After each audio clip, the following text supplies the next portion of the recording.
Assalamualaikum warahmatullahi wabarakatuh. Innal hamdalillah nahmaduhu wa nasta'inuhu wa nastaghfiruh wa natubu ilayhi wa na'udzu billahi min shururi anfusina wa min sayyiati a'malina. Man yahdihillahu fala mudilla lahu wa man yudlilhu fala hadiya lahu. Asyhadu an la ilaha illallah wahdahu la syarika lahu wa asyhadu anna Muhammadan abduhu wa rasuluhu alladzi la nabiyya ba'dah. Allahumma salli wa sallim wa zid wa barik wa an'im ala nabiyyina Muhammadin sallallahu alaihi wasallam. Ibu-ibu yang dirahmati Allah Subhanahu wa taala, yang semoga Allah Subhanahu wa taala menjaga keluarganya, keturunannya, serta semoga Allah Subhanahu wa taala senantiasa memberikan taufik. Dan semoga Allah Subhanahu wa taala melindungi dari segala keburukan yang dihadapi, menyelesaikan segala permasalahan dan yang semisal. Di awal pertemuan ini kita ucapkan alhamdulillah, di mana satu kalimat tersebut apabila diulang-ulang oleh setiap muslim, maka semua amal yang dilakukan ini akan bernilai besar.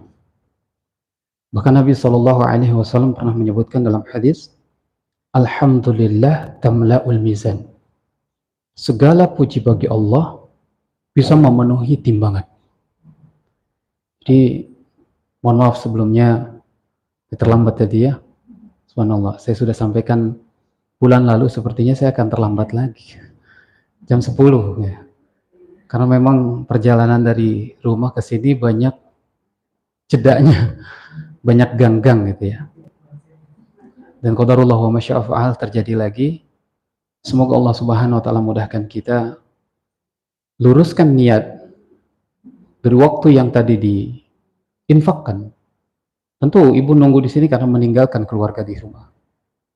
Mudah-mudahan tidak ada rasa kesal. Luruskan niat karena Allah Tabaraka wa taala. Siapapun yang niatnya karena Allah dan Rasulnya, fahizratuhu ilallahi wa rasulih, maka perpindahan waktunya, hijrahnya, itu datang ke sini niatnya menuntut ilmu, supaya ilmu itu bisa membimbing kita sampai ke jannahnya Allah. Dan ketika ibu meluruskan niat karena Allah, maka Allah akan menyambutnya. Sampai Nabi SAW menyampaikan, fahijratuhu ilallahi wa rasulih. Maka hijrahnya itu akan sampai kepada Allah dan Rasulnya. Dalam beberapa riwayat juga disebutkan, ketika niatkan untuk ibadah, maka seluruh aktivitas rangkaian yang ia lakukan ini akan dipenuhi dengan keberkahan. Akan dipenuhi dengan keberkahan. Karena para ulama mengatakan terkait dengan ibadah, ya ismun jami likulli ma yuhibbullahu wa yardah. Di mana satu istilah ibadah itu mendatangkan kecintaan dan keridhaannya Allah. Maka sekali lagi luruskan niat karena Allah Tabaraka wa taala dan ucapkan alhamdulillah karena kita masih diizinkan hadir. Semoga Allah Subhanahu wa taala mengganti waktunya keluar dari rumah Allah ini menjadi hamba-hamba pilihan. Menjadi hamba-hamba Allah Subhanahu wa taala yang bukan hanya sekedar mendapatkan ilmu, tapi mengamalkan ilmu itu sendiri. Saudaraku, saudariku berarti ya, ibu-ibu biasa, bapak-bapak. Bahwasanya hadirnya kita di sini bukan karena kita mampu. Bukan karena banyak uang juga. Bukan karena banyak waktu juga. Tapi hadirnya kita di sini itu karena Allah, murni karena Allah. Perjalanan kita, waktu kita memilihnya. Allah menawarkan dua kondisi, kebaikan atau keburukan. Maka ketika seseorang senantiasa dalam kebaikan, maka sejatinya Allah lah yang memilihkan untuknya. Bukankah kita sering meminta kepada Allah setiap kali sholat, iyyaka na'budu wa iyyaka nasta'in.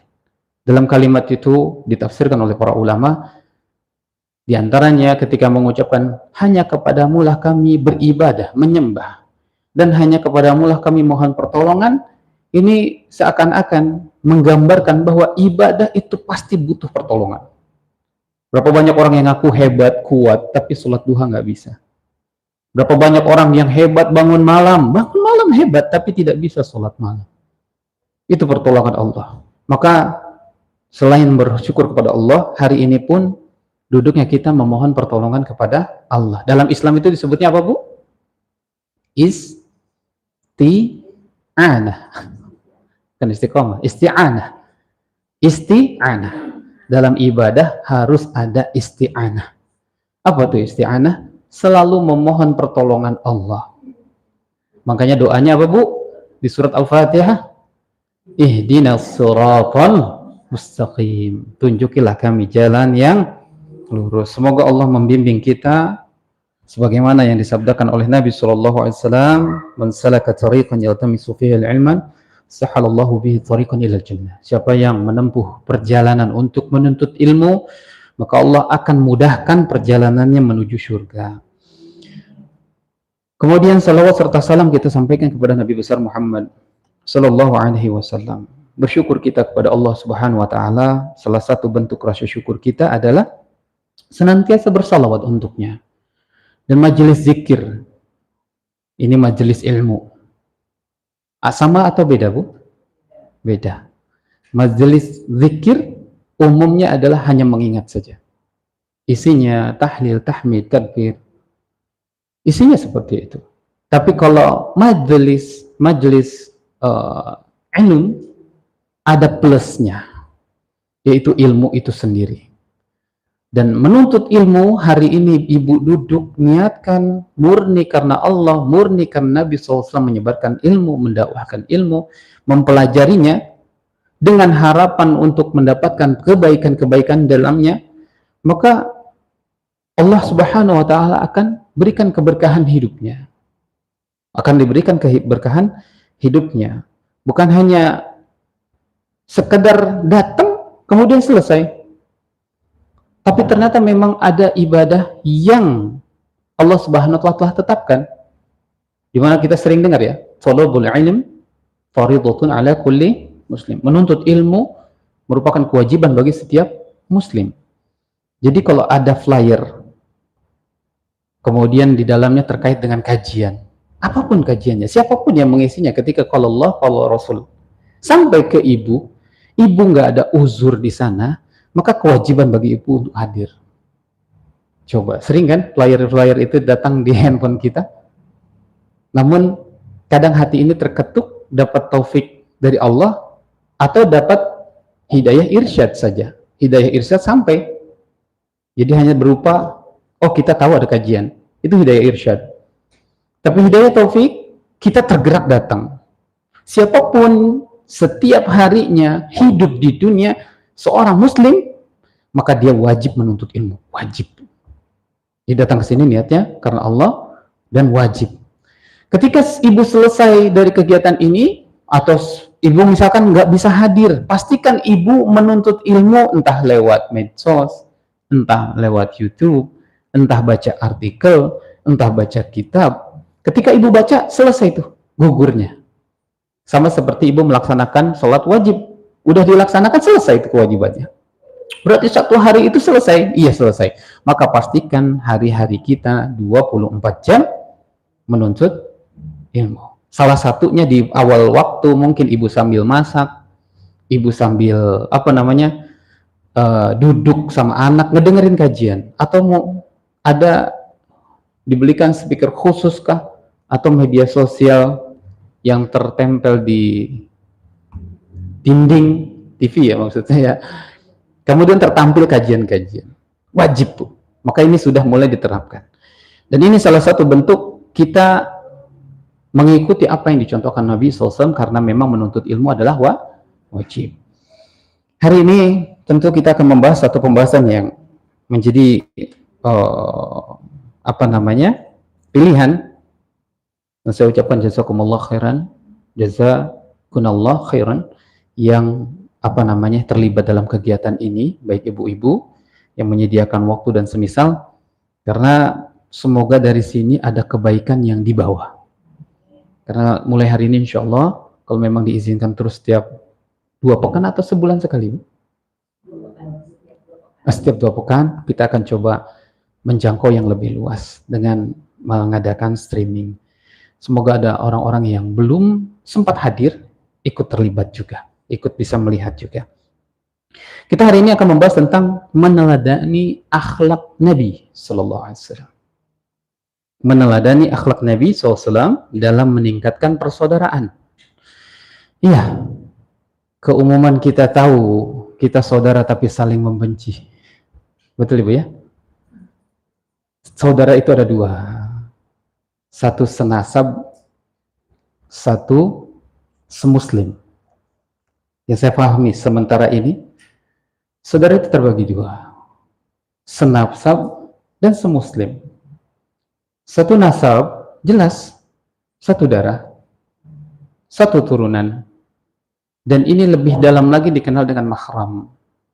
Ya, ada ibu, ada bapak, ada anak, ada tante, dan semisal.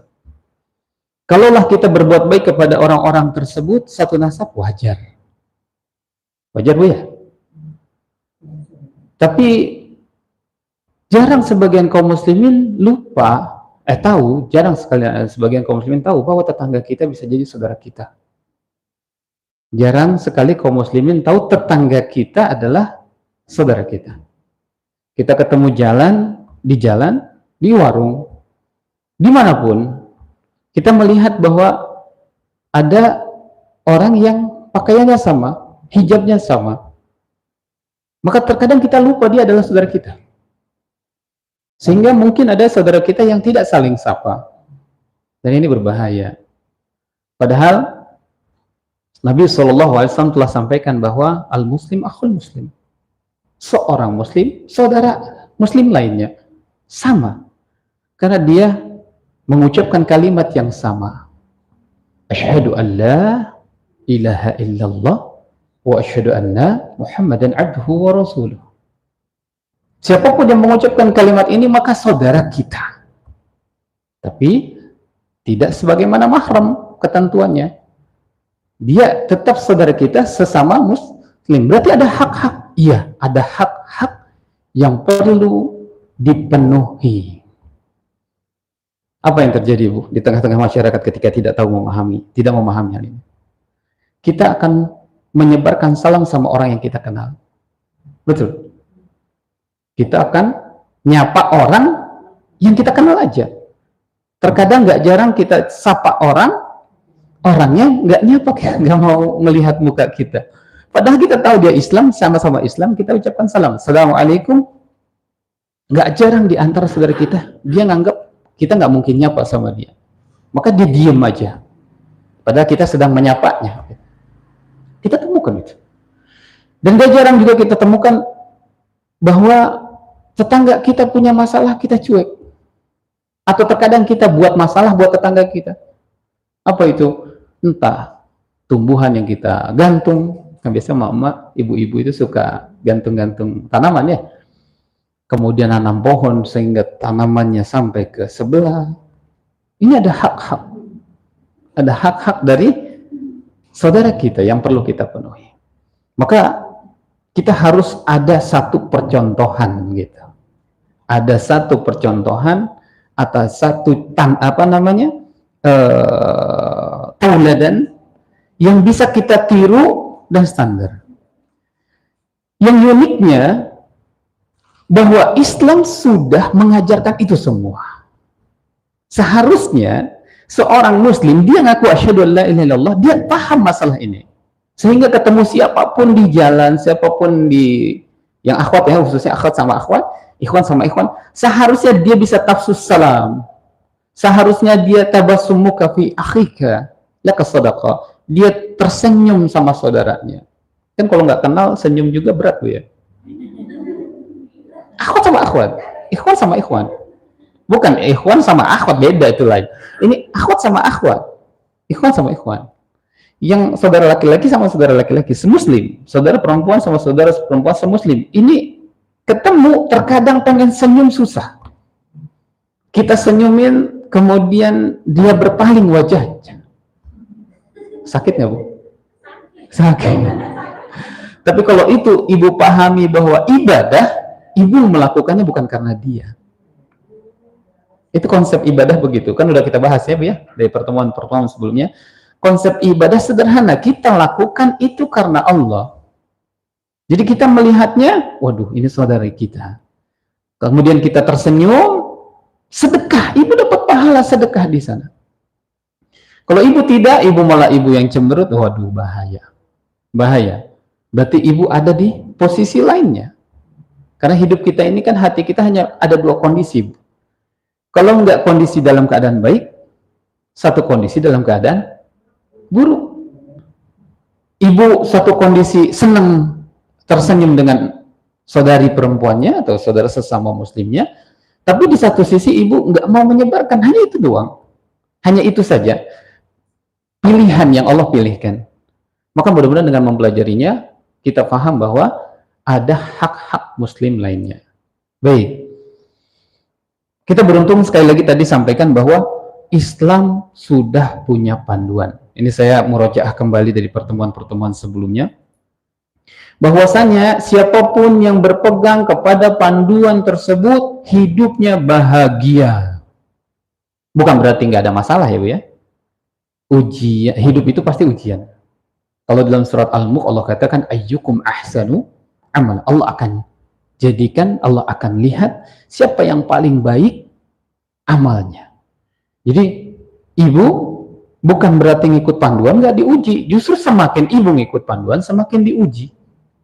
Jadi jangan justru ngerasa setelah hijrah terus nggak ada ujian. Banyak ujian Bu. Mending diuji karena hijrah atau mendingan diuji tanpa hijrah? Mendingan hijrah daripada tanpa hijrah, karena sama-sama diuji dua-duanya.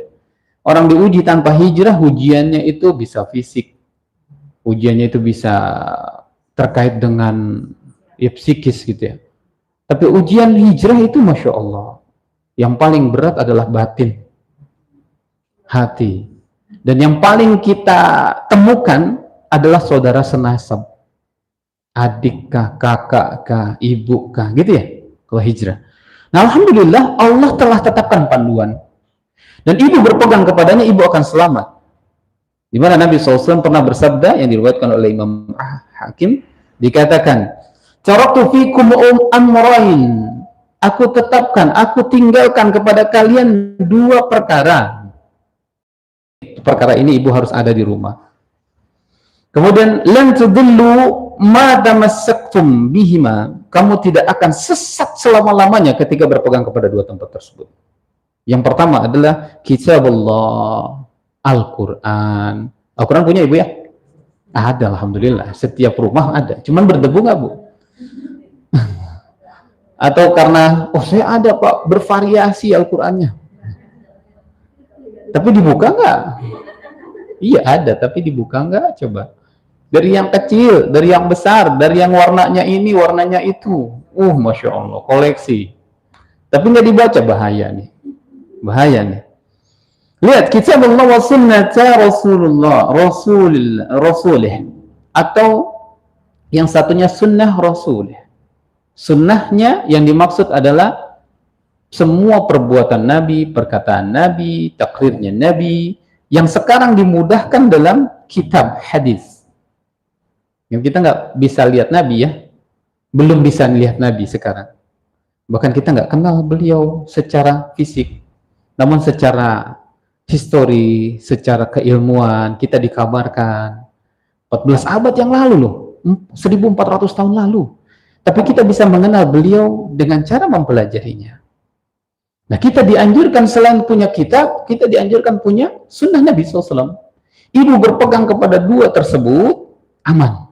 Satu lagi Ibu saya tambahkan, ala fahmi salaf, di atas pemahamannya generasi awal. Salaf itu generasi awal. Pernah dengar ya Bu ya? Salaf pernah dengar nggak?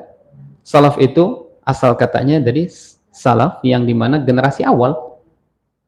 Orang yang pertama kali melihat Nabi SAW, orang yang pernah bertemu dengan Nabi SAW, siapa mereka? Sahabat Nabi. Jadi bukan hanya kitab Al-Quran, kitab As-Sunnah, tapi di atas pemahamannya salaf salaful ummah, generasi awal umat ini. Jadi orang yang bertemu langsung dengan Nabi SAW. Para ulama yang lain, ada ulama yang lain menyebutkan bahwa salaf itu ulama-ulama 4 imam madhab. Ulama 4 imam madhab. Siapa mereka? Yang pertama Abu Hanifah, kemudian Malik ibn Anas. Imam Malik. Kalau Abu Hanifah berarti madhab Abu Hanifah gitu. Hanafi, iya. Malik ibn Anas. Yang ketiga Imam Asy-Syafi'i rahimahullah. Yang keempat Imam Ahmad ibn Hanbal. Sekarang kok banyak hadis-hadis justru dari Imam Ahmad ibn Hanbal gitu. Banyak sekali pendapat-pendapat dari beliau. Bahkan sebagian kaum muslimin menggunakan hijab dengan cara beliau gitu. Bercadar misal, berniqab misal. Karena ternyata pemahaman-pemahaman biasa Bu ya, di-upgrade kalau kata, bukan di-upgrade. Lebih tepatnya dari masa ke masa Imam Ahmad ibn Hanbal ini lebih lebih kuat. Dia mencari dari belajar dari 3 imam sebelumnya. Sehingga pendapatnya lebih banyak diambil, dipilih. Kemudian nanti muncullah Imam Bukhari, kemudian muncullah Imam Muslim, kemudian kitab-kitab sunan. Dan ini yang harus ada. Minimal kita pegang kitab-kitab di rumah. Kitab-kitabnya seperti itu di rumah. Siapapun yang sudah ditetapkan oleh Allah Subhanahu wa taala, maka tidak ada pilihan lain, Bu. Ini udah ketetapan ya, standar berarti, Bu ya. Nanti maksud saya begini. Ibu ketika bertemu dengan saudara ibu berakhlak itu harus sesuai dengan panduan ini. Maka siapapun yang telah ditetapkan oleh Allah dan Rasulnya, nggak boleh ada pilihan lain. Artinya, kalau dalam beberapa riwayat itu disebutkan sami'ana wa kami dengar, kami patuh. Jadi ibu harus dengar, ibu harus patuh. Patuh itu, dengar itu berarti kan kita menyimak, kita pelajari. Patuh itu berarti kalau diperintahkan jalan-jalan. Kalau diperintahkan senyum-senyum. Kalau diperintahkan baca doa. Itu saja. Sami'na wa ta'ana. Itu orang-orang yang beriman. Maka ketika ditetapkan oleh Allah Subhanahu wa taala, tidak boleh ada pilihan lain. Ini disebutkan dalam surat Al-Ahzab ayat 36. Ada surat Al-Ahzab ayat 36. Wa ma kana lil mu'min wa la mu'minah idza fadallallahu wa rasuluhu amran ay yakuna lahul khiyaratu min amrihim. Apabila atau tidaklah patut seorang laki-laki mukmin dan juga wanita-wanita mukmin apabila ditetapkan oleh Allah dan Rasulnya suatu ketetapan, akan ada pilihan ketetapan yang lain. Ini maksudnya kalau Allah sudah tetapkan A, ya udah, nggak ada pilihan lain. Kok kayak maksa Pak ya? Enggak, ibu dibimbing. Kan hidup penuh perlu bimbingan Ibu ya. Ibu kalau tidak dipandu, kira-kira bisa nggak melewati semua kehidupan ini? Ya bisa. Kita dalam hal kecil saja, masak Bu ya. Ibu bisa tiba-tiba begitu saja bisa masak? Enggak, pasti ada panduan. Minimal ada yang memandu, ibu kah, gitu ya, mertua kah misal, atau yang lain. Atau kalau misalnya sekarang medsos, kalau dulu kan nggak ada medsos Bu, nggak ada. Dulu bingung ini mau masak ini, suaminya pengen ini, maka masakan dulu ya apa adanya gitu.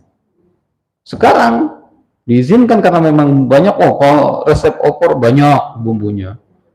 Mau sambal kacang aja sampai berapa artikel gitu. Itu ibu yang suka masak nih. Iya. Jadi kalau ada yang, ini kurang ini, kita tinggal cari, ternyata kurang ini. Sekarang dimudahkan sama Allah. Untuk hal yang kecil semisal masak, misalkan skalanya kecil Bu ya. Kita butuh panduan, apalagi kita hidup di dunia, yang hidup di dunia ini dibatasi oleh waktu ya Bu ya. Kita terbatas oleh waktu. Apakah tidak ada panduannya? Maka tentu ada panduan. Sampai diperingatkan oleh Allah Subhanahu wa taala dalam ayat ini, Al-Ahzab 36. Wa may ya'sillaha wa rasulahu faqad dhalla dhalalan mubina. Siapa yang mendurhakai Allah, dikasih panduan. suruh ikut, pilih itu, dia malah milih yang lain. Maka ini ingkar namanya. Ausi itu ingkar. Wa may ya'sillaha, siapa yang bermaksiat kepada Allah, ingkar kepada Allah. Kemudian wa rasuluh, dan kepada rasulnya. Kenapa rasulnya?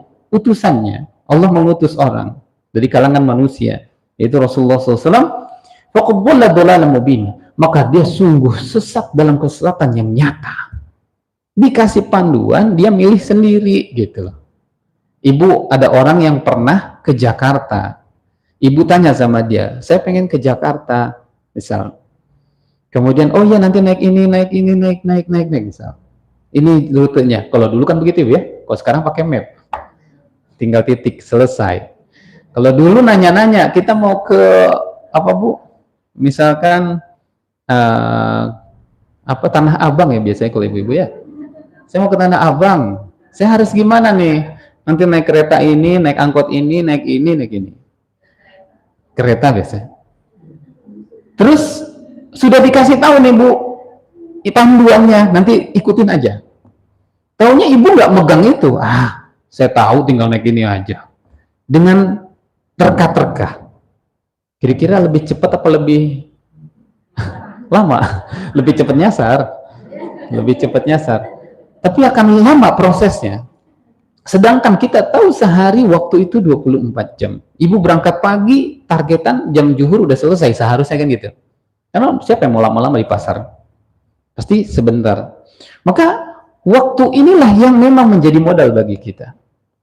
Dengan mengikut panduan, waktu kita yang terbatas, yang kata Nabi SAW, usia umatku 60-70, ini semuanya selesai targetnya. Gitu.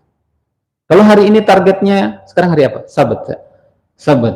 Pagi ini targetnya kajian, ibu ngikutin panduan, pasti ibu sudah selesai aturan itu. Zuhur ibu masuk, sholat zuhur, ibu selesaikan target itu.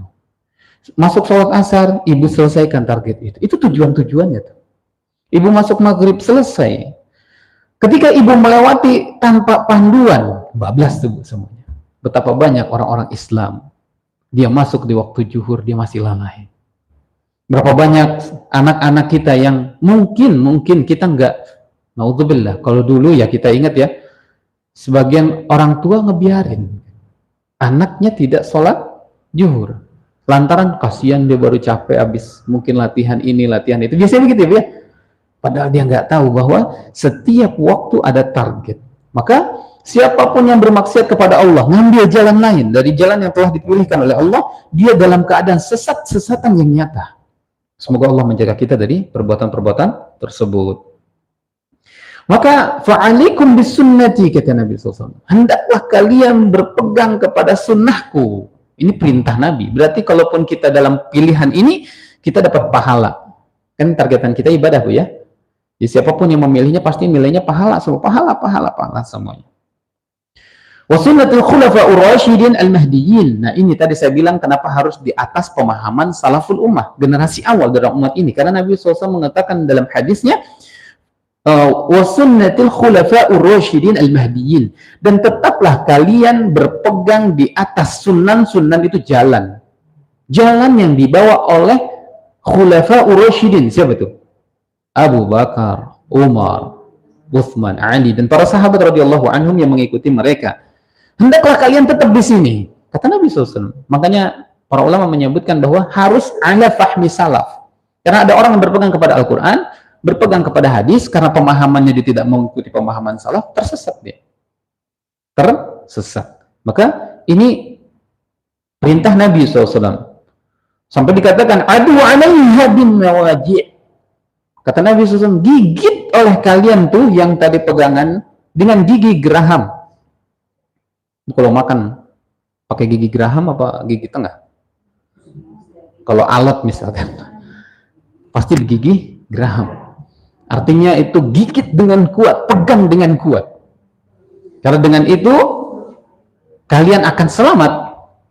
Sampai dikatakan oleh Nabi SAW, wa iyyakum wa muhdatsatil umur fa inna kulla bid'atin dhalalah.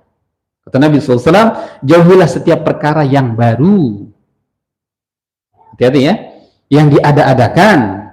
Karena Setiap yang diada-adakan itu adalah bid'ah dan sesat. Sering dengar kata-kata ini, Bu? Iya. Itu kenalnya juga karena sudah belajar. Kalau yang belum belajar, di framing, Bu. Dikit-dikit bid'ah, dikit-dikit bid'ah.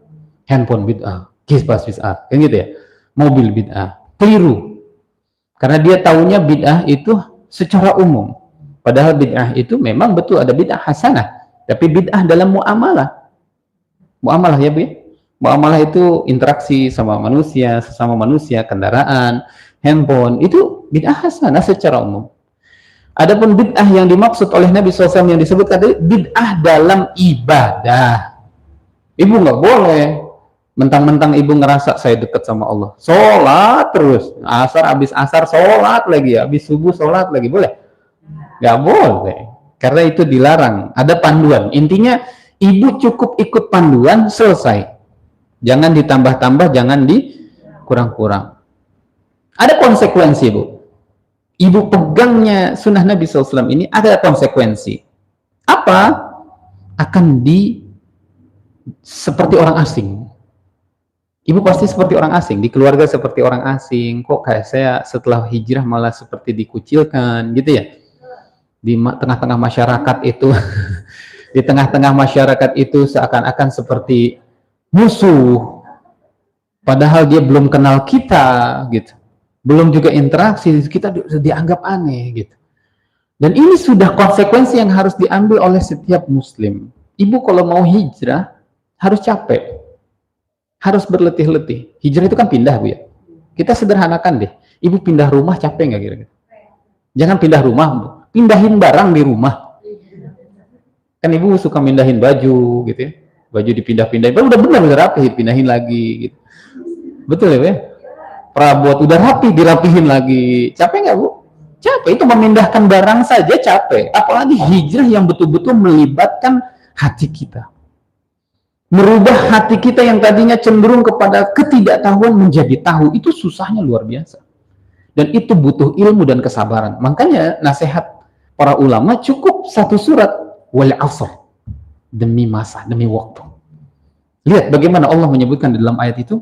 Innal insana lafi khusr. Illal ladzina amanu wa 'amilus shalihat wa tawassaw bil haqq wa tawassaw bis sabr. Di ujung Allah sebutkan wa tawassaw bis sabr. Karena ketika ibu sudah mendapatkan ilmu, ibu sudah menyampaikan, ibu sudah mempublis. Emang saya publis, Pak? Saya nggak publis. Publis itu bukan hanya dengan lisan, Bu ya.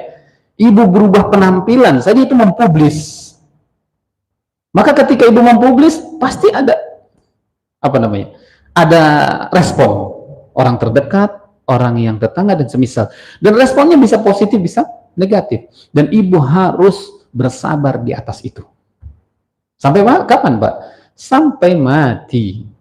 Karena Allah sebutkan di dalam Al-Quran, diantaranya, وَلَا تَمُوتُنَّ إِلَّا وَأَنْتُمْ مُسْلِمُونَ. Jangan kalian meninggal kecuali kalian dalam keadaan nyerah. Kok nyerah sih, Pak? Iya, Islam itu, di garis akar katanya itu, menyerah. Jadi ibu nggak boleh meninggal kecuali nyerah. Nyerah tuh gimana, Pak? Allah sudah tetapkan 5 waktu wajib, ibu harus wajib dilakukan. Allah sudah tetapkan hijab itu wajib, ibu harus nyerah dalam masalah itu. Allah sudah tetapkan bahwa kita harus tunduk dalam segala hal. Tibu nabawi, kemudian kepada keluarga, khususnya suami kita, kan ini ketetapan Allah nih. Kita harus taat sama suami, itu ketetapan Allah, maka tetap harus dilakukan. Nah itu yang disebut dengan konsekuensi. Kata Nabi SAW, dari riwayat Abu Hurairah, Nabi SAW bersabda, Bada'al Islam ghariban. Munculnya Islam itu asing awalnya. Ini Nabi bayangkan. Nabi SAW pernah diinjek lehernya. Coba bayangin, di awal-awal. Ya kita tahu, Bu, kalau di sini, lingkungan sini, umumnya terbuka auratnya. Ibu tiba-tiba pakai hijab sendiri. Kira-kira asing nggak? Nabi SAW di masa itu semua menyembah berhala, Bu. Tiba-tiba yang beliau adalah seorang al-amin yang dipercaya, beliau seorang saudagar, orang kaya karena beliau pengusaha, kemudian menyampaikan satu kebenaran, ditolak sama banyak orang. Ujian nggak, Bu? Ujian. Kadang kita nyampein kebenaran sama suami aja ditolak gitu. Ini skalanya lebih besar. Kota ketika itu. Maka kata Nabi, Islam ini datangnya asing. Wa sayaudu kama bada'an ghariban, dan dia akan kembali asing nanti di belakang. Akan kembali asing. Fatuba lil ghuraba, maka beruntunglah orang-orang yang diasingkan atau orang-orang asing. Jadi ibu kalau ngerasa hari ini asing, karena ingat standarnya asing itu ya, Al-Quran, As-Sunnah di atas, iya, ala fahmi salaf. Bukan ngerasa kita nggak ngikutin itu, tapi kita ngerasa diasingkan. Padahal ini bukan. Tapi standarnya adalah berpegang kepada Al-Quran, berpegang kepada As-Sunnah di atas pemahaman salaf. Ibu diasingkan di sana, sabar. Seperti itu. Nah, setiap orang yang sudah mengikuti sunnah tadi wajib mengikuti panduan yang dicontohkan oleh Nabi Shallallahu Alaihi Wasallam. Apa contohnya? Di antaranya akhlaknya harus baik. Akhlak ya, Bu ya. Akhlak itu asal katanya dari khuluq. Ya, khuluq tersebut ini diartikan dalam bahasa itu perangai, tabiat, karakter yang muncul dari psikis, dari kejiwaan orang tersebut. Sama sebagaimana khalaq, yaitu penciptaan, Allah sudah tetapkan seperti itu, dia nggak berubah lagi gitu. Jadi kita maksudnya di sini adalah ketika akhlak sudah melekat, disebutkan kepada misalkan akhlak Nabi SAW, maka melekatnya seperti itu. Dan Nabi SAW itu sebagaimana Al-Quran berjalan ketika ditanya. Al-Quran perintah A, Nabi orang yang pertama melakukan. Al-Quran melarang B, Nabi SAW orang pertama yang melakukan. Makanya Nabi SAW diutus untuk menyempurnakan ini. Kita sama-sama tahu Ibu ya, dalam hadis disebutkan innama bu'itsu liutammima makarimal akhlak. Aku diutus oleh Allah Subhanahu wa taala khususnya untuk menyempurnakan akhlak. Jadi diutus untuk menyempurnakan akhlak. Karena akhlak ini pasti sesuatu yang ada di dalam dada setiap orang. Yang tertampil dengan panca indera mereka. Matanya bisa menampilkan akhlak yang baik atau tidak. Pendengarannya bisa menampilkan akhlak yang baik atau tidak. Lisannya. Innalillahi wa inna ilaihi raji'un. Apa itu?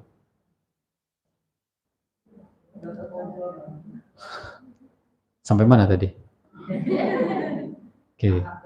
Oke. Nabi SAW diutus untuk menyempurnakan akhlak. Coba saya tanya, bagaimana akhlak suami ibu? Wah, senyumannya ini Masya Allah. Pantas Nabi SAW menyampaikan, khairukum li ahli. Iya, sebaik-baiknya kalian adalah yang paling baik terhadap keluarganya. Dalam riwayat yang lain, paling baik sama istrinya. Jadi ibu ketika membayangkan suami ibu ternyata baik, ketika ditanya sama saya langsung Masya Allah. Subhanallah. Masya Allah. Yang subhanallah ngelihat sesuatu yang buruk ya Bu ya. Masya Allah ngelihat sesuatu yang takjub. Masya Allah. Dan subhanallah, ini Nabi SAW diutus untuk memperbaiki akhlak-akhlak itu. Perangai-perangai itu. Karena keumuman wanita sebelum diutusnya Nabi SAW dilecehkan. Saya baca kitab sirah ya, bahwa sebelum Nabi SAW diutus, wanita-wanita ini luar biasa. Dijadikan budak, dijadikan pelayan, dijadikan dayang-dayang. Bahkan nggak jarang di sebagian mereka ketika dalam keadaan haid, itu dikucilkan sampai ke bukit-bukit. Jadi ini bersyukur kita Islam nih. Orang-orang dulu itu kalau perempuannya haid ditaruh di atas gunung, di bukit, jauh dari rumah si suaminya. Belum lagi cerita-cerita sebelum masa lalu kita sebagaimana di masa jahiliyah, anak-anak perempuan dibunuh. Karena aib, Bu. Dulu itu karena zaman Nabi itu banyak peperangan kaum, antara kaum dengan satu sama lain. Jadi kalau lahir seorang anak perempuan, aib. Dia ngerasa nanti keturunannya itu perempuan semua, aib. Subhanallah. Islam muncul untuk menyempurnakan akhlak agar laki-laki yang tadinya sikapnya demikian itu dirubah. Makanya Umar yang tadinya keras, tegas, gahar kalau kata kita ngelihatnya, bahkan kalau beliau datang itu semua pada diem, takut. Dalam beberapa sirah itu disebutkan ketika keluarkan pedang dari sarungnya, ini nggak bisa masuk tanpa darah. Subhanallah. Artinya kalau udah nenteng-nenteng pedang, kan kisahnya waktu masuk Islam gitu ya, nenteng-nenteng pedang. Maka para sahabat, wah Umar mau kemana nih? Kok megang-megang pedang? Berarti ada sesuatu yang besar. Ternyata dia menyampaikan bahwa tidakkah kamu tahu Muhammad gitu, telah memecah belah umat gitu. Bapaknya, anaknya saling terpecah satu sama lain. Maka orang tersebut yang bertemu dengan Umar, urusi keluargamu. Jangan urusi yang lain, urus keluarga dulu. Ternyata siapa dari keluargaku? Ternyata adiknya. Ternyata dalam beberapa riwayat kan adiknya ya, kalau nggak salah. Akhirnya datanglah ke rumah adiknya dan ternyata membacakan rahmatillah. Dibacakan surat Thaha dan masuk Islam. Itu yang kerasnya tadi seperti Umar aja langsung lembut. Makanya Islam ini membimbing. Allah Subhanahu wa ta'ala utus Nabi SAW sebagaimana diutusnya untuk membimbing akhlak-akhlak para laki-laki. Bayangkan, laki-laki diwajibkan, Bu, untuk menuntut ilmu. Wajib. Saya tanya sekarang, setiap Jumat pulang suka cerita nggak khotibnya bilang apa? Ayo, itu kan ad-dinu nasihat, agama. Kenapa disuruh laki-laki yang khutbah ikut Jumatan? Karena dinasehati itu setiap Jumat. Dari Jumat ke Jumat dinasehati, ketakwaan kepada Allah, bertakwalah kepada Allah, bertakwalah kepada Allah, kan gitu. Nasihatnya jelas. Pertanyaan saya, pernah nggak ibu nanya atau suami yang cerita? Nah, mulai nih minggu ini berarti. Jangan-jangan mereka tidur pas dinasehatin. Karena saya beberapa kali menyaksikan sampai tidur, Bu. Padahal mungkin nggak pernah ngaji, sekalinya datang kajian, khutbah misalkan khutbah Jumat, tidur. Lalu apa yang dia bawa ke keluarganya? Sedangkan hak seorang istri adalah dibimbing, qawwam, diayomi, dilindungi. Bagaimana cara menjaga istri? Dengan ilmu, nggak ada lain. Kalau ibu tidak punya ilmu, terus suaminya tinggal, pergi, ibu nggak akan punya arah nanti. Maka cara suami mendidik istri salah satunya adalah ilmu. Entah misalkan, ya, tapi memang tidak seperti yang disangkakan oleh sebagian kaum muslimin, duduk terus bacain dalil, nggak gitu. Beda, Bu. Nasihatin sama istri beda. Diskusi ringan lah, ngobrol-ngobrol semisal. Supaya ada sesuatu kebaikan yang baik. Makanya kan dalam beberapa sirah Nabawiyah, Nabi SAW disebutkan kalau berbincang sama istri itu sampai larut malam. Bahkan dalam beberapa riwayat disebutkan bahwa salah satu hal yang tidak melalaikan adalah bercerita sama istri walaupun sampai subuh. Nabi SAW sering melakukan hal tersebut. Artinya ini bagian dari sunnah Nabi SAW. Nabi punya istri berapa, Bu? 9 yang hidup. Tapi semua ketika ditanya mengakui bahwa Nabi SAW akhlaknya sempurna. Kita punya anak, jangan istri dulu, Bu, ya. Punya anak 3 misal, tanya sama bapak gimana, Dek? Satu bilangnya, oh bapak mau gini begini, ibu mau begini, bapak begini. Itu saja sudah cukup menggambarkan karakter orang tua. Kalau diceritakan ternyata, bapak mah paling top, saya senang. Dia senang bangga menceritakan bapaknya, misal ini bapak, saya nggak menceritakan suami, karena kalau 9 istri menceritakan satu suami yang akhlaknya sempurna, Nabi nggak bisa dilakukan oleh kecuali mencontoh beliau. Ini anak menceritakan bapaknya baik, berarti bapaknya itu luar biasa. Bapaknya luar biasa. Apalagi sampai beberapa pakar parenting itu sebutkan kalau ada seorang bapak berjalan di sampingnya anak laki-laki mirip seperti bapaknya, berhasil berarti jadi bapak. Pakar parenting, nanti ibu cari-cari sendiri. Seorang ibu berjalan di tengah-tengah masyarakat, anaknya perempuannya persis seperti ibu, gaya jalannya, pakaiannya, maka ibu berhasil jadi ibu.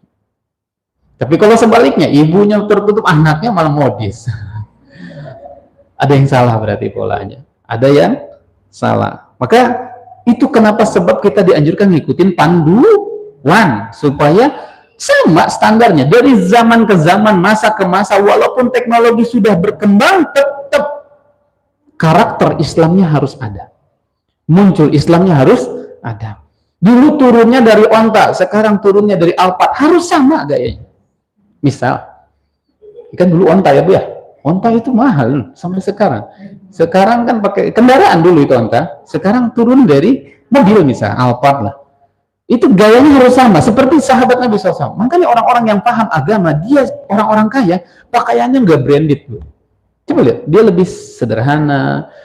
Bahkan berapa saya yang kenal, Masya Allah, nggak kelihatan bahwa dia itu orang punya. Tidak menampilkan glowingnya. Karena itulah sebab targetan dia adalah akhirat. Nah ini Nabi SAW diutus untuk ini.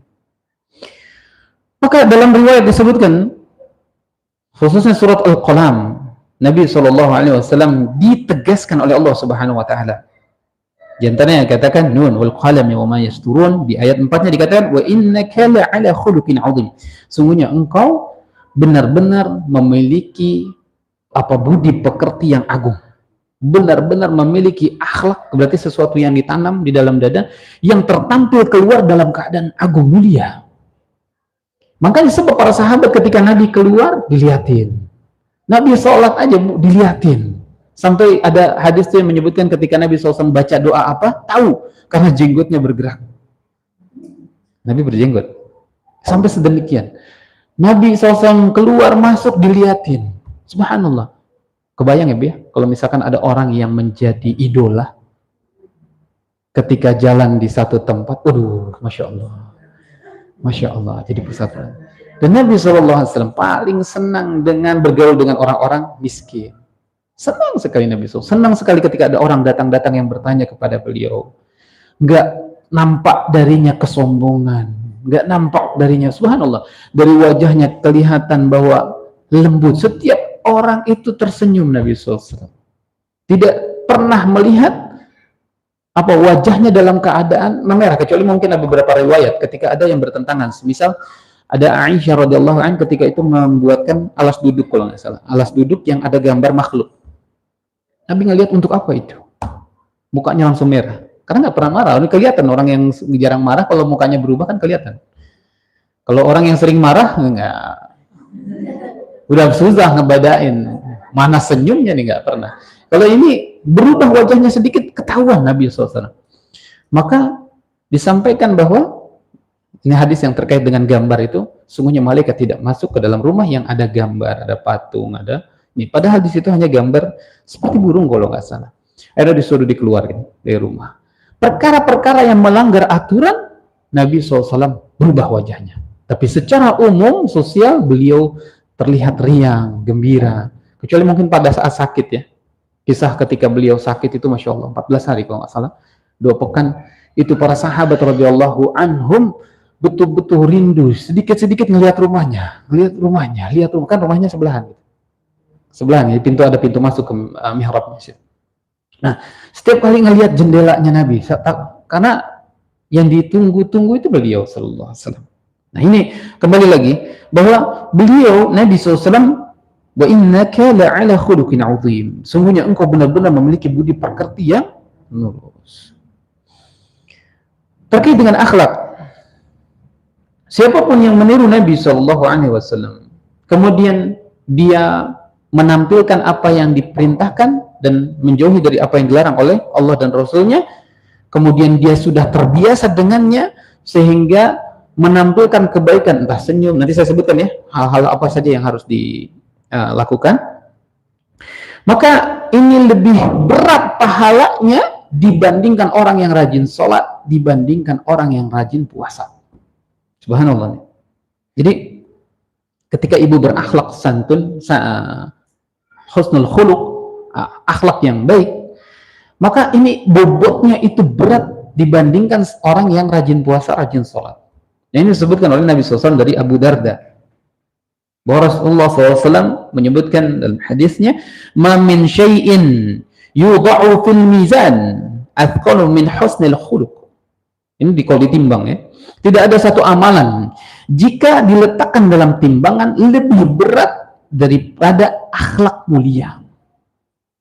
Ibu harusnya semakin belajar semakin santun gitu, istilah sederhananya gitu. Makanya ada istilah semakin berisi semakin merunduk. Itu ngikat ilmu padi apa ya? Semakin banyak ilmunya, semakin dia santun, semakin dia menampilkan kebaikan, lebih mudah senyum sama saudaranya, saudarinya gitu. Seperti itu kurang lebih. Bahkan dikatakan oleh Nabi SAW, dan ini Syekh Albani mengatakan hadisnya sahih, yang ini dari riwayat Tirmidzi, wa inna sahibah husnil khuluq la yablughu bihi daraja sahibi shaum was shalah. Orang yang berakhlak mulia bisa menggapai derajat orang yang rajin puasa dan rajin sholat. Bukan berarti dengan dalil ini terus nggak mau sholat sama puasa, Bu ya? Enggak. Maksudnya di sini bobotnya besar ketika ibu menampilkan akhlak yang baik, akhlak karimah, akhlak yang mulia, atau sikap yang baik. Apa yang harus kita contoh dari Nabi SAW? Karena kalau kita bahas cerita tentang Nabi itu nanti di sirah. Tapi di sini poin pentingnya, yang pertama adalah bermula dari perkataan yang dijaga. Atau istilahnya gini, berkata baik kalau nggak diem. Itu yang pertama yang harus ibu catat. Ya walaupun kita tahulah bahwa seorang wanita itu katanya harus 17.000 kata kali. Minimal. 17 minimalnya batasnya 17.000 kata. Maksimalnya 20.000 kata. Kata para parenting. Bahkan disebutkan oleh neuroscience kalau nggak salah. Jadi harus mengeluarkan 17.000 kata. Kalau enggak itu stres. Betul, Bu. Maka alhamdulillah setelah mengetahui hal-hal terkait dengan ini, dan ini sudah diterapkan oleh sahabat Nabi SAW, di mana Umar pernah juga diomelin sama istrinya. Pernah ada yang minta nasihat ke Umar, datang, ternyata nggak dengar di belakang lagi. Istrinya lagi, subhanallah. Tapi tidak merendahkan beliau sama sekali. Justru Umar mengatakan dia sudah merawat pakaiannya, sudah menjaga anak-anaknya. Jadi apa salahnya ketika dia hanya ingin menyampaikan aspirasinya, kalau kata kita ya, apa salahnya? Ya. Secara umum fitrah, wanita ini berbicara itu fitrah, dan semua orang itu bisa berbicara. Tapi bedanya orang yang berilmu berbicara sama orang yang tidak berilmu beda. Maka maksud saya di sini adalah kenapa Nabi SAW mengatakan berkata baik kalau nggak diam. Pilihannya dua ya. Fa'akulu khairan aw liyasmut. Berkata baik kalau nggak dia milih diam. Ini harus diterapkan oleh seorang istri. Jadi kalau pengen ngomonglah yang baik-baik. Oh, solih banget anak saya ini. Wow, sampaikan, ceritakan. Pokoknya ungkapkan. Justru tidak dengan kata-kata yang kasar. Biasanya kalau ada seorang wanita berkata-kata kasar karena terlepas dari terbatas ilmunya. Karena memang keterbatasan ilmu. Sehingga apa aja diucapkan. Tapi beda sama orang wanita-wanita yang memiliki ilmu. Dia berkatanya ya sesuai gitu. Dan ingat, di sini memilih diam itu bukan berarti nggak boleh berkata. Berkata baik, entah itu dengan sikap yang baik, entah itu dengan pertanyaan yang baik, itu dilakukan. Tapi yang nggak boleh adalah justru malah jadi miskomunikasi. Pak diem-diem, misalkan. Ibu berantem sama suami kan. Mungkin nggak, Bu, ibu nggak berantem dalam rumah? Kayaknya nggak mungkin ya. Pasti ada bumbu-bumbu pernikahan gitu ya. Bumbu-bumbu dalam rumah tangga itu diantaranya ya itu tadi, diskusi dan semisal. Tapi kalau suaminya paham, dia akan ngerti banget. Ketika suaminya banyak bicara, dia milih diam. Karena kalau sama-sama ngomong, lihat akhirnya ribut.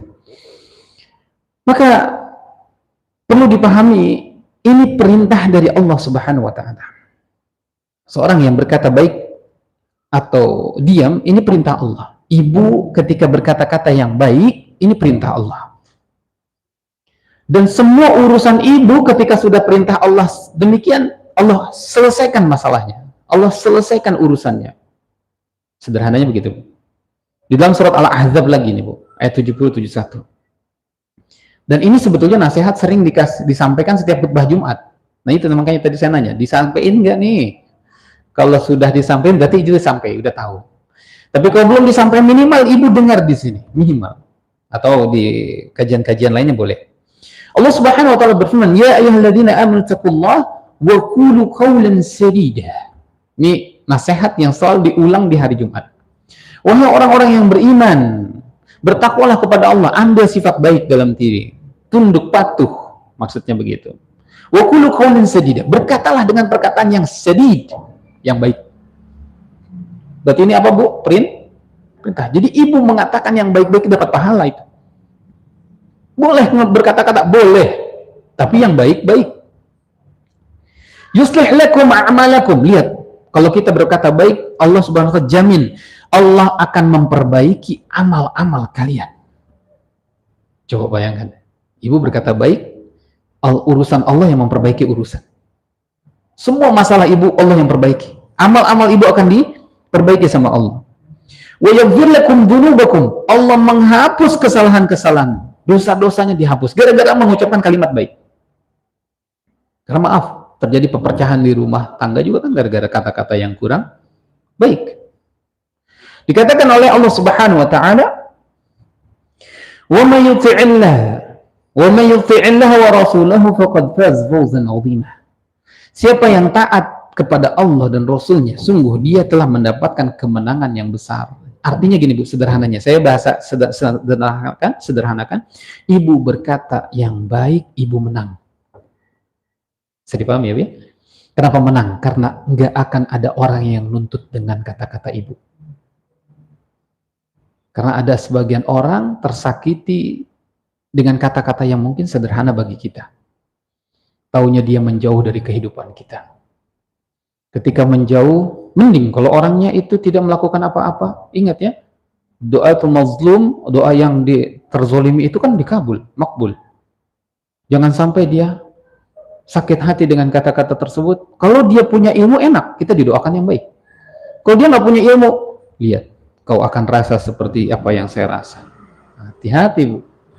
Dan ini terjadi di tengah-tengah masyarakat kita. Karena kata. Bu, peperangan Palestina, apa yang terjadi, Bu? Awal dari kata-kata, Bu. Kok? Iya.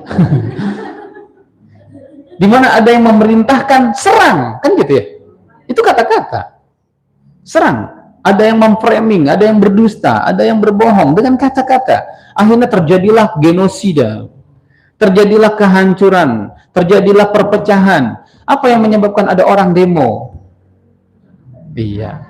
Apa yang membuat suami itu malah nggak pulang? Kata-kata, jangan-jangan ya. Jadi hati-hati dengan kata-kata. Maka cara mencontoh Nabi yang pertama itu mulai dari kata-kata. Nabi SAW santun kata-kata, bahasanya tertata, lembut sama anak kecil, dan beliau selalu menyampaikan sesuai dengan levelnya. Ke anak-anak gayanya seperti anak-anak. Ke ibu, ke perempuan misalkan santun. Ke laki-laki santun. Tapi ke musuh, orang-orang kafir, tegas. Subhanallah. Nabi SAW. Jadi jangan sampai ke istri tegas, ke orang lain santun banget. Ibunya melaknat nanti di rumah. Wah, mau orang lain aja. Nah, ini suaminya sering dinasihatin begini. Semoga Allah mudahkan kita. Karena pentingnya ilmu seperti itu. Minimal dari kata-kata. Apa konsekuensinya tadi, Bu? Kata-kata baik, Allah perbaikin urusannya. Semua urusan. Yang tadinya ibu mungkin berantem sama suami misal. Tiba-tiba pulang dari sini, ibu ngomong yang baik-baik. Itu suami langsung berubah tuh. Tumben amat nih, katanya. Ada apa nih, katanya. Menandakan bahwa ilmu itu melekat berarti. Berarti ilmunya dipraktikkan. Ingat, niatnya bukan karena Allah. Karena ini perintah, berarti ini ibadah. Perintah siapa yang memerintahkan tadi, Bu? Allah menyuruh, ya ayyuhalladzina amanu. Wahai orang-orang yang beriman. Berarti Allah menyeru kepada kita semua nih. Khususnya perempuan-perempuan dan semisal. Dan Allah perbaiki amalnya, dihapus kesalahan-kesalahannya. Ya minimal kalau lagi berantem ketika berkata baik, maafan jadinya. Karena itu dimaafkan sama Allah. Dan Allah Subhanahu wa taala menyampaikan siapa yang taat kepada Allah dan Rasul, pasti dia akan mendapatkan kemenangan. Apa kemenangan yang dimaksud? Surga, Bu. Makanya kata Nabi SAW, "Man kana yu'minuna billahi wal yaumil akhir." Siapa yang beriman kepada Allah dan hari akhir, fa aqulu khairan, dia akan berkata baik, au yasmut, dia milih diam. Kenapa? Orang yang bisa menjaga ini, Bu, pasti akan dimasukkan ke dalam surganya Allah. Pasti akan Allah jaga, pasti Allah berikan bimbingan, pasti Allah akan tunjukkan jalan. Susah apa susah, Bu? Susah. Susah. Tapi mulai belajar dari kata-kata yang mulai ibu sortir tuh bahasa-bahasa yang nggak penting. Kan sekarang banyak kata-kata, Bu, ya. Sampai ada kata-kata hari ini, terus jangan ditiru juga. Banyak kata-kata yang negatif hapus, Bu. Negatif hapus. Misalkan kamu malas banget sih, misal hapus, Bu, hapus. Hapus tuh. Yang rajin solih gitu. Ganti yang tadinya malas banget jadi yang rajin ya solih gitu. Rajin banget solih misalkan gitu. Dengan kata-kata positif. Gitu ya. Lagi kesel, semisal subhanallah. Kan pernah ada kisahnya itu ya, Syekh Sudais. Sudais ceritanya sampailah ke kita. Ibunya lagi kesel, disuruh ke Masjidil Haram. Mudah-mudahan kamu jadi imam di sana. Main di sana, semoga jadi imam di sana. Ternyata doa itu, lagi saking kesalnya itu. Jadi hari ini ada anak-anak yang mungkin menyimpang, jangan-jangan doa kita dulu tuh.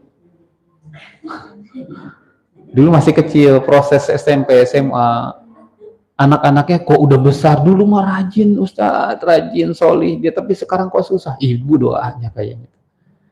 Jangan sampai mengeluarkan kata-kata yang ternyata kata-kata tersebut berdampak dalam kehidupannya. Ingat ya, seorang muslim ini kata-katanya bisa jadi senjata. Maka siapapun yang berkata baik, dimotivasi sama Nabi SAW, sedekah. Pastikan ibu bersedekah. Kalau nggak bisa ngasih orang, ya dengan kata-kata yang baik lah minimal. Sampai dikatakan dalam hadis, dalam muttafaq alaih, dikatakan, al-kalimatu thayyibah sadaqah.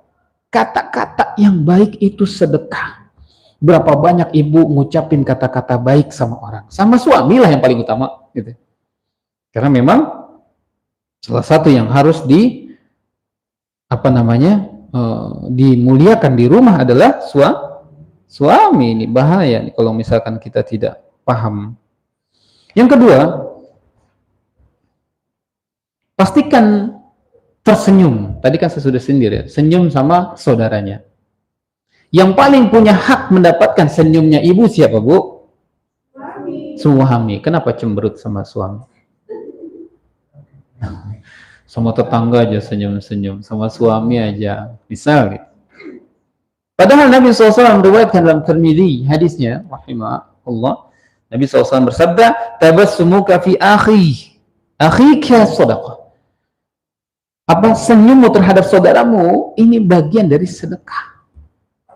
Berarti ibu kalau nggak bisa ngasih sesuatu sama suami maaf, sedekah, senyumlah. Pak susah mah kalau dia jengkelin dia pulang bikin kesel, kalau ngomong bikin kesel, marah terus sama anak. Kenapa suami bisa marah sama anak? Karena sebetulnya marah sama ibu tapi nggak bisa. Akhirnya anaknya yang dimarahin. Ibu ngelihat anaknya dimarahin, ibu jadi kesel lagi sama suami. Kayak segitiga gitu, Bu. Nggak beres gitu. Jadi lantaran dia ada miss sama istri, suami nggak bisa marah-marah sama istri, dia marah sama anak. Ibu ngelihat suami marah sama anak, jadi nggak terima, malah marah sama suami, tambah suami. Yang tadinya suaminya semangat kerja gara-gara dimarahin, jadi malas kerja, Bu. Itu awalnya. Padahal senyumin, sedekah. Maka Nabi SAW sampaikan bahwa senyummu terhadap saudaramu adalah sedekah. Sampai ada nasihat penting lagi Allah sebutkan di dalam surat Al-Maidah ayat 8. Wala yajrimannakum sananu qaum ala alla ta'dilu i'dilu huwa aqrabu littaqwa. Jangan sekali-sekali kebencianmu terhadap satu kaum mendorongmu untuk berlaku tidak adil. Sama anak senyum, sama suami enggak. Nah, enggak adil berarti. Adil apa, Bu? Adil? Adil itu apa artinya? Ya, menempatkan sesuatu pada tempat. Kalau anak saja disenyumin, berarti yang lebih berhak disenyumin siapa? Suami. Nah, itu ujian berarti. Itu ujian. Iya, nanti tinggal suaminya didoakan, ya Allah berikanlah hidayah. Kan ini baik semua ini Bu, kata-katanya. Ibu kalau punya suami keselin itu Allah menawarkan pahala yang banyak di sana. Ibu tahu siapa manusia yang paling ngeselin bagi istrinya? Siapa? Fir'aun. Suami ibu tuh belum ngaku Tuhan, Bu. Suami ibu tuh belum ngaku dirinya, wah paling hebat, enggak, belum. Tapi lihat bagaimana pahala yang Allah berikan kepada istrinya Fir'aun, Aisyah. Dia menjadi istri orang terbaik. Siapa, Bu? Dalam riwayat disebutkan Nabi Muhammad SAW. Nanti jadi bidadarinya Nabi SAW. Nanti ibu cari referensinya. Aisyah. Disebutkan ada 5 penghulu para nabi kan? Yang pertama Aisyah, Maryam, gitu ya, Khadijah, Aisyah, satu lagi siapa? Fatimah. Jadi semua itu 4 jadi istri Nabi, yang 1 anaknya. Anaknya nanti yang berdampingan dengan Ali radhiyallahu anhu. Jadi suami ibu dibilang ngaselin belum seperti Firaun. Dibilang pelit belum seperti Korun, belum ya. Belum. Tapi Allah ingin menawarkan kebaikan di sana. Allah pengen ibu mendapatkan kebaikan dari keselnya seorang suami atau keselnya sama suami. Ketika ibu berhasil melalui ini, lihat Bu, ujian ibu naik berarti. Selesaikah ujiannya? Tidak, nambah lagi nanti. Iya, nggak akan berhenti karena hidup begitu Bu, diuji kita. Ibu mau misalkan, saya minta cerai, ternyata cerai, nikah lagi sama orangnya lebih ngeselin daripada suaminya. Saya temukan begitu. Ada orang-orang yang konsultasi masalah pernikahan, kesel sama suaminya, cerai dia. Kemudian nikah sama yang lain, lebih kesel ternyata. Apa ujiannya? Karena ujiannya itu dia belum selesai. Ingat, kalau kita pahami kehidupan ini adalah ujian, pahami bahwa siapapun yang belum lulus di usia SD, dia nggak bisa SMP. Kan sederhananya begitu ya? Dia belum bisa lulus di ujian harta misalkan, dia nggak akan pernah selesai itu. Masalahnya itu lagi. Karena memang belum naik level. Coba cari cara bagaimana supaya bisa menyelesaikan masalah terkait dengan harta, misal, terkait dengan istri, misal, terkait dengan suami, misal. Pelajari di situ. Ketika ibu sudah punya ilmunya, diuji lagi di situ, ibu berhasil.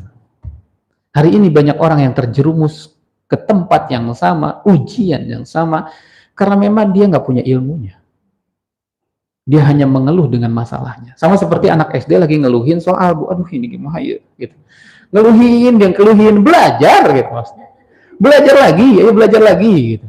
Supaya ketika mendapatkan masalah yang sama, oh ini yang kemarin, gampang. Bedakan Bu ya, kita pernah ulangan loh Bu, kita pernah ujian. Siapapun yang ngerasa tenang, ketika kita lihat dia tuh udah ujian, udah belajar. Tapi kalau dia belum belajar, lihat bagaimana permasalahannya dia. Padahal kelihatannya, kan itu gampang gitu bagi kita. Bagi kita yang sudah melalui masalahnya. Tapi bagi mereka yang belum melalui, sulit. Maka ujian pertama dalam pernikahan itu biasanya harta. Biasanya ya, itu level terendah sebetulnya. Ketika dia bisa menyelesaikan, nanti yang lain. Sampai dia meninggal.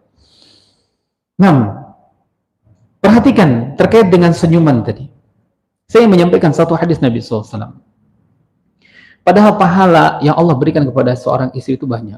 Dan Allah begitu memuliakan seorang wanita.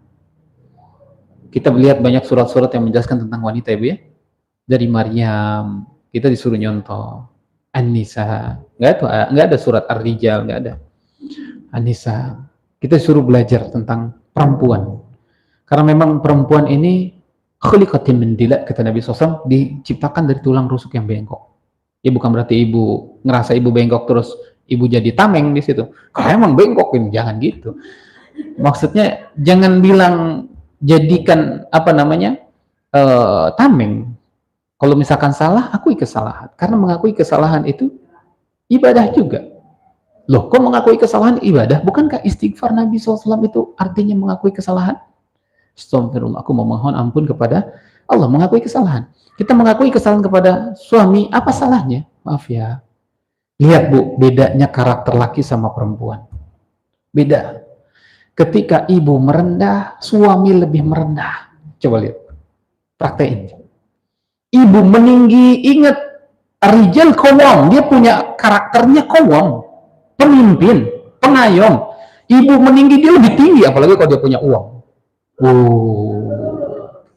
Dia ngerasa, karena dia nggak suka kalau misalkan dimarah-marahin, dia suka. Saya pemimpin nih di perusahaan, saya dimarah-marahin, nggak bisa bu, nggak bisa. Ibu merendah, justru lembutnya ibu, karakter perempuannya ibu harus menjadi senjata untuk suami. Ibu kan, perempuan itu diciptakan lembut ya bu ya. Ibu berlembut-lembut sama suami, itu suami lebih lembut lagi nanti. Itu memang sunnahnya seperti itu. Jadi harus tahu konsepnya. Jangan ngerasa ibu, wah, gitu. Kalau ibu merasa tinggi, suami akan lebih tinggi. Dan itu seterusnya, nggak akan selesai. Apalagi ilmu suami-suami yang mungkin latar belakang keilmuannya kurang. Hati-hati. Bukan iya tuh, maksudnya, iya. Iya. Niatnya bu, diluruskan. Niatnya diluruskan. Kalau ibu niatnya karena dia, maka ibu kecewa. Bisa dipahami? Tapi kalau ibu lakukan itu karena Allah, Allah nggak pernah tidur, Allah nggak pernah lupa. Dan Allah tahu kebutuhan ibu. Kalau dia tidak memenuhi kebutuhan ibu, karena ibu sudah beribadah karena Allah, karena melakukan karena Allah, Allah cukupkan. Pasti cukupkan. Jadi jangan ngarepin ke manusia, bu. Dalam segala hal. Jangan terlalu berharap sama anak. Jangan terlalu berharap sama suami. Jangan terlalu berharap sama makhluk. Dan ini dalam agama Islam kita diajarkan. Kita dianjurkan untuk istirja. Kita dianjurkan untuk memohon pertolongan, roja, berharap, istirja, roja kepada Allah, bukan kepada makhluk. Siapapun yang melakukan sesuatu karena makhluk, kecewa pasti. Kecewa pasti. Ibu datang kajian ke sini karena saya misalkan, oh yang isinya Ustaz, nggak datang, saya kecewa bu. Tapi kalau misalkan karena Allah, Allah datangkan penggantinya bisa jadi untuk menyempurnakan apa yang ibu niatkan. Jadi dilempengin ibu ya, diluruskan niatnya. Niatnya karena Allah. Sampai hari ini Allah masih memberikan amanah kepada beliau dan Allah berikan amanah kepada ibu.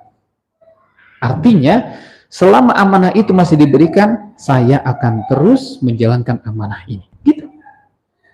Nanti kalau misalkan ternyata ibu lebih banyak terzolimi, ingat, banyak orang wanita-wanita sana yang lebih terzolimi dari kita.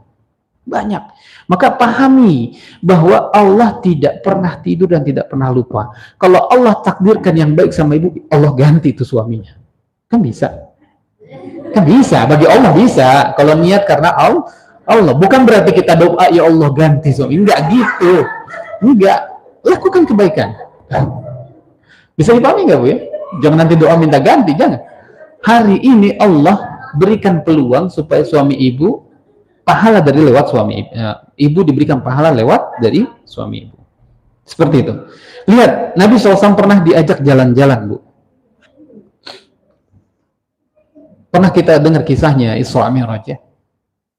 Naik sampai ke langit, khususnya langit ke-7 Nabi SAW. Nanti digambarkanlah sama saya. Langit itu luas. Dan luasnya itu luar biasa. Di dalam kitab Tauhid itu kurang lebih hampir 6.000 tahun perjalanan cahaya. Karena setiap luasan langit itu 500 tahun perjalanan cahaya. Sampai ke langit ke-7 itu Nabi SAW sudah tembus sampai ke langit ke-7. Beliau pernah lihat neraka. Beliau pernah lihat neraka. Dan beliau merasa sedih dan juga takjub sebetulnya dengan neraka. Di antara kesedihan beliau adalah beliau melihat aksaran nisa. Kebanyakan perempuan katanya. Wa ra'aitu aktsara ahlihan nisa, kata Nabi. Aku melihat kebanyakan penghuni neraka itu adalah perempuan. Subhanallah. Emang sih di akhir zaman kan nanti bandingnya 1 sampai banding 50 kan. Tapi Allahu a'lam. Perbandingan di akhir zaman nanti 1 banding 50 ketika Dajjal turun maksud saya. Lalu para sahabiah bertanya, sahabiah. Jadi Nabi SAW itu punya halakah wanita ya. Untuk akhwat-akhwat itu ada kajian. Pernah para sahabiah itu datang kepada Nabi SAW, ya Rasulullah, para laki-laki itu mendapatkan hak mereka kajian bersamamu, dekat dengan. Lalu kami yang perempuan bagaimana? Akhirnya Nabi SAW sediakan rumah fulan bin fulana, misalkan fulan bin fulana, lalu saya akan isi di sana. Akhirnya salah satu hadis-hadis yang keluar itu dari perempuan. Di antaranya Nabi SAW pernah menyampaikan juga ini ketika, kalau yang hadis yang dikeluarkan tadi ini terkait dengan sholat gerhana, Nabi SAW pernah mengumpulkan banyak orang, wanita dan laki, dan menyampaikan bahwa kebanyakan penghuni neraka adalah perempuan. Lalu para sahabat bertanya kepada Nabi, atau ada sahabat yang bertanya, qalu, karena saya katakan qalu, lima ya Rasulullah, kenapa kok banyaknya perempuan? Hati-hati nih, garis bawahi. Dikatakan oleh Nabi SAW, bikufrihin, karena kekufuran mereka. Kufur itu ingkar, keingkaran mereka, kekafiran mereka. Kufrun dunna kufrin, kekufuran yang sampai tidak mengeluarkan seseorang sampai kufur. Kemudian ditanyakan lagi oleh para sahabat, yakfurna billah, apakah mereka kufur terhadap Allah? Mereka ingkar sama Allah? Kata Nabi SAW, yakfurunal ashir wa yakfurunal ihsan. Dia kufur terhadap suami. Hati-hati nih. Dan mengkufuri terkait kebaikannya. Jadi ibu kan begitu ya Bu ya? Nih saya langsung tanya nih. Suami udah ngasih banyak sama kita, ada satu kejelekan. Di kejelekan itu yang diingat. Dulu kamu begitu, dulu. Padahal selama ini dia baik gitu. Hati-hati tuh. Itu penyebab masuk seorang wanita ke dalam neraka. Sampai dikatakan Nabi SAW, seandainya engkau berbuat baik kepada salah seorang istri kalian pada suatu waktu, kemudian suatu saat ia melihatmu melakukan keburukan, maka para wanita itu akan mengatakan, ma ra'aitu minka khairan qat, sungguh aku nggak pernah melihat kebaikan kamu. Ini perempuan keumuman gitu, kata Nabi SAW. Jadi ada sifatnya perempuan itu, dia kufur sama suami. Saya nggak pernah tuh ngeliat kamu baik gitu misalkan ya. Nah, hati-hati nih. Padahal tuh anak sampai lahir sampai besar siapa yang ngebiayain tuh? Kok sampai melupakan kebaikannya? Padahal mungkin di antara suami-suami kita berjuang kehujanan di luar sana. Jangan-jangan dia habis dimarahin sama atasannya. Jangan-jangan dia bertikai sama saudara atau teman-temannya. Subhanallah. Tapi kita nggak tahu. Kita taunya dia nyampe rumah, barbaring, tidur mulu misalkan. Hati-hati. Jangan-jangan dia baru menghadapi hari yang sulit. Ya kan saya juga sama Pak. Di rumah juga saya kan bersih-bersih ini. Jangan hitung-hitungan. Itu ibadah semuanya. Suami dengan ibadahnya, istri dengan ibadahnya. Jangan hitung-hitungan. Karena kalau hitung-hitungan kita nggak akan pernah merasa bersyukur dan bersabar nantinya. Karena ketika nikmat Allah berikan begitu banyak, ibu hitung, nggak akan pernah mampu ibu menghitungnya. Dan justru ibu akan merasa sedih dengannya. Jangan sesuatu yang nikmat Bu ya. Uang aja Bu, kalau dihitung-hitung pusing kita Bu. Benar atau benar? Uang Bu, suami masuk sekian, pengeluaran sekian, pusing Bu lama-lama. Syukurin aja, bersyukur konsepnya. Ibu pengen lebih baik kehidupannya dari sekarang, sederhana konsep dari Allah dan Rasulnya. Ibu punya sayap Bu. Kok sayap? Iya, sayap. Para ulama mengatakan seseorang ingin lebih baik kehidupannya, dia harus punya dua sayap. Sama seperti burung. Apa itu? Satunya adalah syukur, satunya adalah sabar. Jadi dua-duanya harus dibarengin. Jangan syukur doang, tapi sabar enggak. Karena nggak bisa seorang itu terbang menggunakan satu sayap. Nggak bisa. Dia harus dua sayap. Berdampingan. Dari kondisi dia terima, alhamdulillah dapat sekian, dia bersyukur. Dan syukur itu konsepnya ada 3 Bu ya. Jangan hanya ngucap saja. Para ulama membahas syukur dan sabar itu konsepnya 3. Yang pertama, diucapkan alhamdulillah. Suaminya bilang datang, maaf ya baru dapat segini, alhamdulillah hari ini Allah memberikan kemudahan. Suami yang tadinya keringetan, udah ngerasa sedih, bisa semangat lagi, oh besok saya harus lagi. Harusnya gitu. Jangan ibu malah bilang, ya kemarin ini ya, itu belum dibayar, ini belum dibayar. Suami akhirnya pusing. Kan gitu yang terjadi.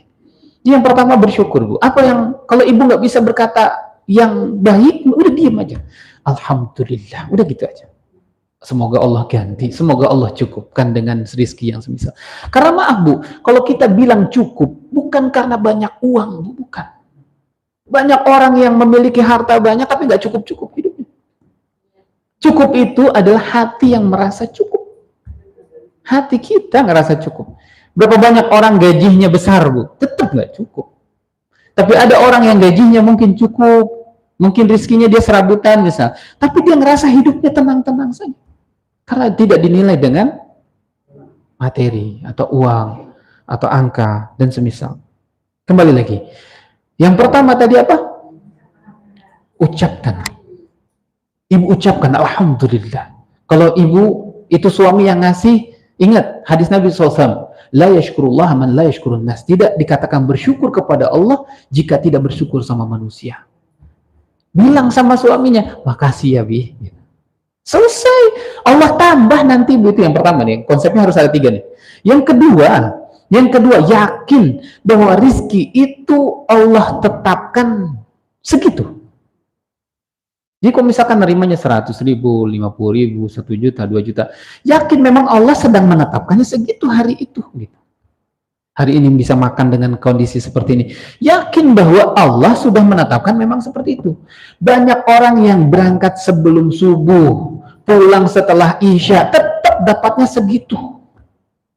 Ya kan kalau konsepnya rizki itu siapa yang lebih pagi, harusnya kan dia yang lebih banyak. Tapi bukan itu konsep rizki. Jadi yang kedua adalah yakin dalam hati bahwa ini nikmat datangnya dari Allah.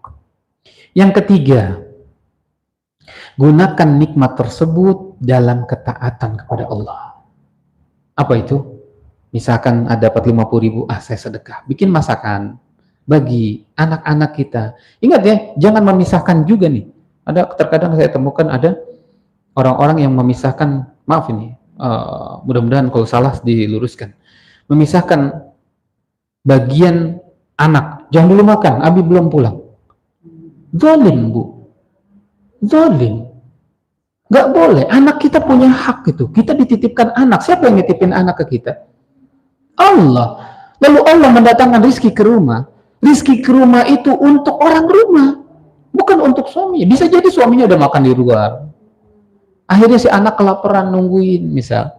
Kasihan. Ingat, semua amanah. Ketika anak lapar, kasih. Kita masak, sedekah. Itu konsepnya sedekah semuanya. Suami datang, ada khusus sediakan. Nih, tadi anak-anak sudah makan ya. Maaf, kita nggak bisa makan bareng. Gitu. Ini suaminya akan tenang ngedengarnya.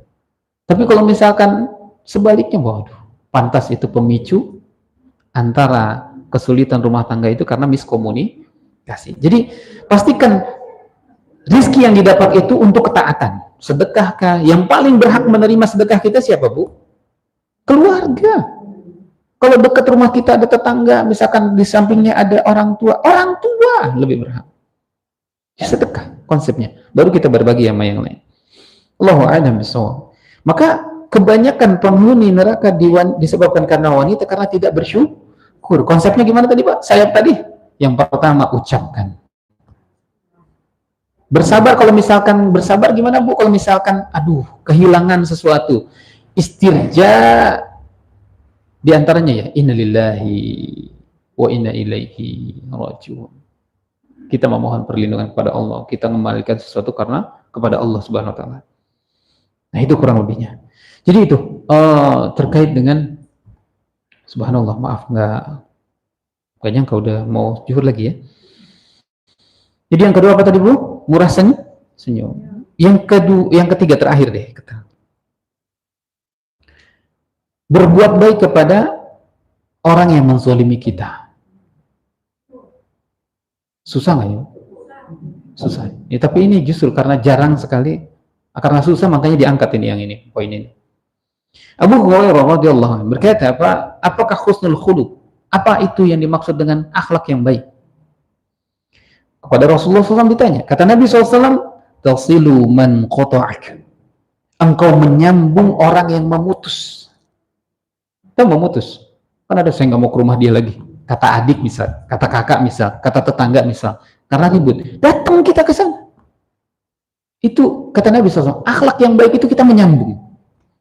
Yang sudah diputus. wa ta'fu amman zalamak. Kemudian memaafkan orang yang telah berbuat zalim sama kita. Oh, dia ngomongin kamu tuh, ya nggak apa-apa. Maaf, saya maafkan kok. Coba ibu buka itu, hati itu jadi tenang. Jadi bukan hanya menyambung, ini satu kesatuan Bu ya. Yang pertama tadi apa? Menyambung orang yang memutus. Yang kedua, memaafkan orang yang berbuat zalim. Yang ketiga, wa tu'ti man haramak. Dan memberi makan orang yang enggan memberi kepadamu. Kasih Bu. Tetangga kita misalkan, dia benci sama kita. Yang pertama harus kita lihat adalah sambungin dia. Dengan cara apa? Maafkan dulu, lalu bawa makanan sama dia. Pak, sekarang mah nanti zone, sangkanya kita nyihir lagi. Enggak gitu. Konsepnya enggak gitu. Enggak gitu. Ya? Iya, takutnya ada apa-apanya. Biasanya kan gitu ya. Enggak. Bismillah. Ucapkan kata-kata yang baik, kan tadi disampaikan gitu. Ibu tetap berperilaku yang baik, tetap tersenyum. Makanya kan satu kesatuan tadi. Apa tadi Bu? Yang pertama? Yang pertama tadi? Iya, menyambung orang yang memutus. Yang kedua? Memaafkan orang yang menzolimi. Yang ketiga?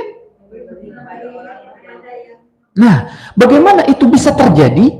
Sederhana konsepnya tadi di awal. Mulai berkata baik. Kan gitu. Kemudian apa lagi? Mulai tersenyum. Kan berat Bu kalau hati kita lagi nggak suka sama orang tersenyum tuh ya. Tapi mulai berkata baik, mulai tersenyum, mulai menyambung.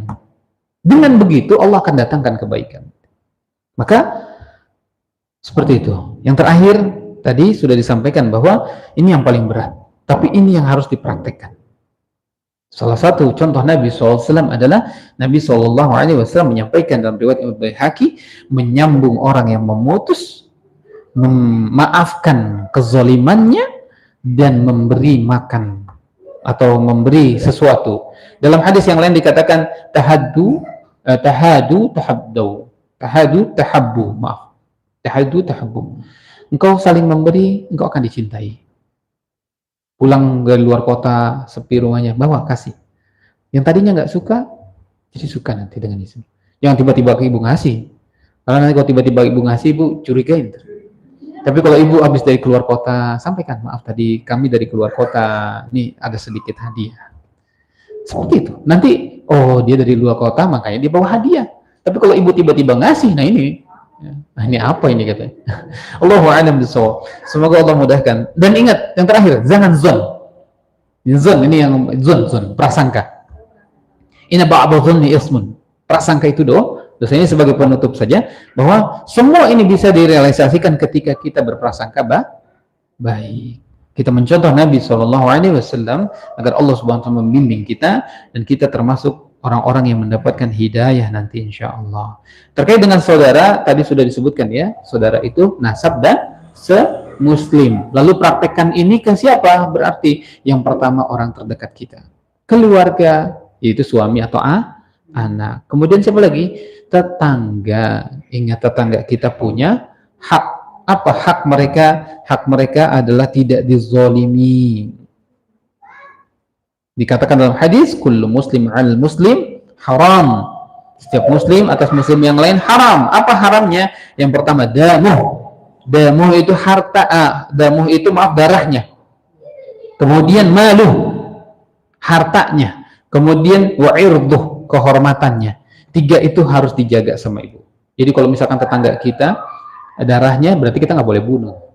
Berarti kita nggak boleh menyiksa, menzolimi. Hartanya darahnya. Yang kedua hartanya, nggak boleh kita main ngambil, nggak boleh kita ini mah wilayah saya ambil, nggak bisa. Yang ketiga ada kehormatannya, jangan ngomongin mereka. Itu caranya.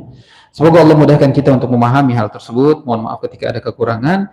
Yang pasti kebaikan-kebaikan yang diterima hari ini semua murni karena Allah Subhanahu wa taala. Adapun kekurangannya saya minta maaf sekali lagi karena semuanya itu kekurangan dari diri sendiri. Semoga Allah memaafkan, semoga Allah menjaga, semoga Allah melindungi, semoga Allah membimbing kita khususnya menjadi orang-orang yang senantiasa bersyukur, senantiasa mengikuti contoh Nabi Shallallahu Alaihi Wasallam. Mungkin ada pertanyaan sebelum saya tutup. Siapa tahu ada yang mau bertanya, silakan. Cukup, cukup ya. Alhamdulillah kalau cukup. Nanti kalau mau bertanya Japri juga nggak apa-apa. Japri juga nggak apa-apa. Karena biasanya begitu. Dan untuk pribadi nanti insya Allah bisa sampaikan ke istri boleh, bisa ke saya juga boleh. Nanti insya Allah jika Allah hendaki jawab, insya Allah akan saya jawab. Itu saja, kita tutup dengan membaca Alhamdulillah, Alhamdulillahirabbil alamin, tsumma kafartu majlis. Subhanaka Allahumma bihamdik, asyhadu an la ilaha illa anta, astaghfiruka wa atubu ilaik. Assalamualaikum warahmatullahi wabarakatuh.